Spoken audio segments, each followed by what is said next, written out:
ঘড়িতে তখন সময় 4টা। নিমাদার প্যাকিং শেষ।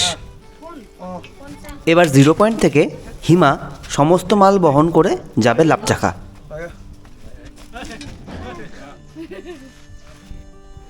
ধীরে ধীরে ভাই, নিমাদা, ইয়াংজো আর সাকচিন মানে নিমাদার মেয়ে লাপচাখার উদ্দেশ্যে রওনা দিল।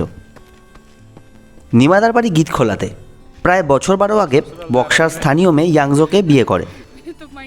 তারপর থেকে একমাত্র প্রতি লোসারেই নিমাদা তার শ্বশুরবাড়ি আর ইয়াংজো তার নিজের বাড়ি আসে। বছরে এই একটা সময়ে আসায় যাওয়ার দিনটা নির্ভর করে ইয়াংজোর উপর, তবে সাধারণত 10 থেকে 12 দিন তারা বক্সায় থেকে যায়। প্রায় 1 বছর পর বোন আসছে, কাজেই সোনাম আর ছেয়াং ইয়াংজোদের নিতে 2টো পাহাড়ি গ্রাম পেরিয়ে চলে আসে।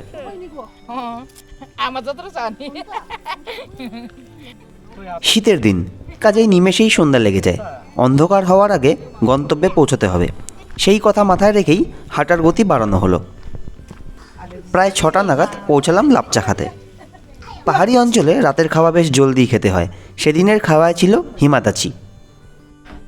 লোসারে তীর খেলার জন্য নিমাদা প্রস্তুতি নিচ্ছে। বাঁশকে সুন্দরভাবে তৈরি করে ধনুক বানানো হয়। সব থেকে কঠিন কাজ এই দড়ি পরানো। দড়ি লাগানো হয়ে গেলে হঠাৎ করে তা খুলে যাওয়ার সুযোগ নেই।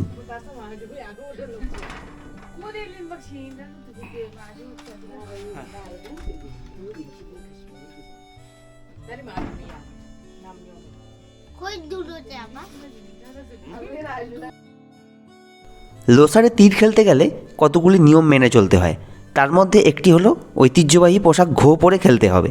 এই পোশাক আবার একা পরা যায় না, কাজেই সোনাম এই পোশাক পরতে সাহায্য করছিল। সবাই তৈরি। ইয়েন্তে মামার বাড়িতে আজ পুজো।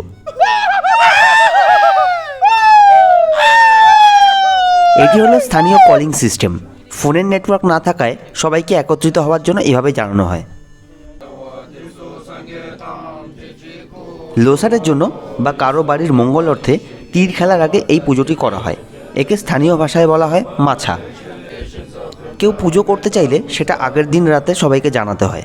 তারপরের দিন তীর খেলার আগে যার বাড়িতে পুজো সেখানে খেলার অংশগ্রহণকারীরা একত্রিত হয়ে বাড়ির মঙ্গল অর্থে একত্রে সবাই প্রার্থনা করেন।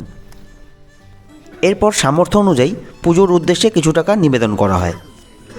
ভুটান নোট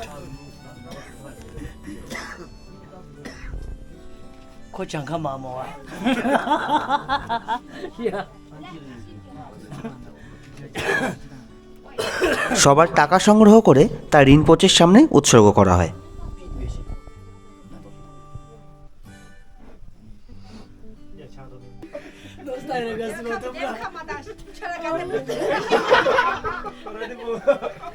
সবাইকে কলাপাতা সরবরাহ করা হচ্ছে।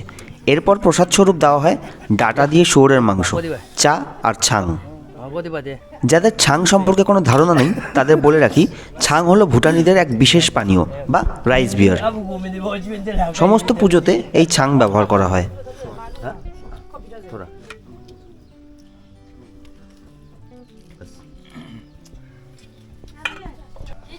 আমিও বাদ পড়িনি।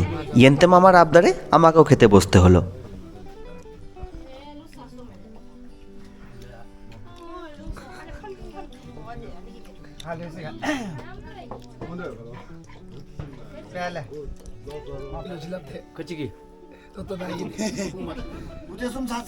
আগে বলেছি লোসারে তীর খেলা হোক বা পুজো, অনেক নিয়ম, আর এই নিয়ম লঙ্ঘন করলেই জুটবে জরিমানা।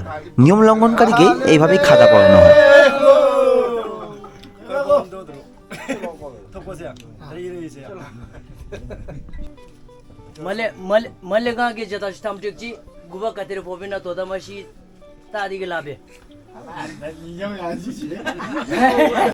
পুজো শেষ।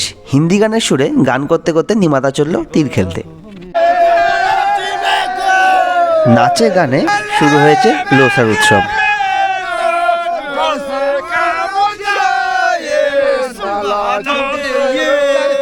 পাহাড়ের এই প্রান্ত থেকে ওই প্রান্তে তীর ছুটতে হবে, কিন্তু এত দূর থেকে কি টার্গেট বোর্ডে হিট করা সম্ভব?